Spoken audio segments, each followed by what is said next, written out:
Welcome back to the IBSP. Here's your host, Boxing News. Where did Canelo Alvarez's power go? And look, let's break it down honestly and objectively as possible.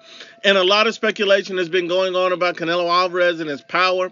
He was once one of the hardest hitting fighters in the sport of boxing.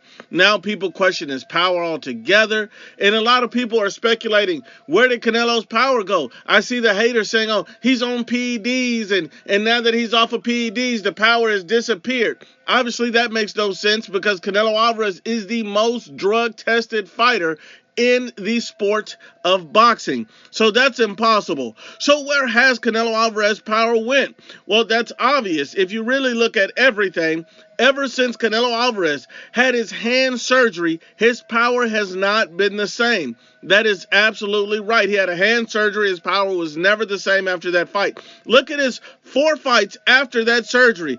John Ryder, Jermell Charlo, Jaime Munguia, Edgar Berlanga, all of those fights went the 12-round distance. Now, if we're talking about prime Canelo, who had elite power, he would have knocked all those guys slap out. Let's just be honest and unbiased about it. But that doesn't mean Canelo Alvarez has no power. It simply means he no longer has elite power. Think about this. He still broke John Ryder's nose, dominated him, and dropped him in the fight. He still has some power. Jermell Charlo dominated him, dropped him in the fight. He still has some power. Same thing with Jaime Munguia.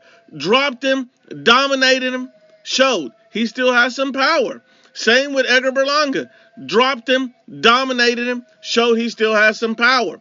But he's not the old Canelo Alvarez. You see, before this injury, Canelo Alvarez, out of his prior 5 fights, he had 4 knockouts. That really shows you he was on a hot streak.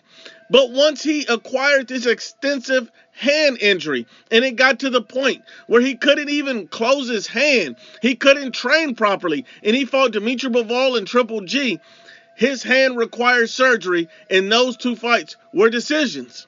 That's what happened. Immediately after those fights, Canelo Alvarez, no more knockouts, only decisions. See, we understand what happened here. Canelo Alvarez still has pop, still has power, but he no longer has elite power. He's no longer one of the biggest power punchers in the sport of boxing because he's just simply not the same guy he was before the hand surgery.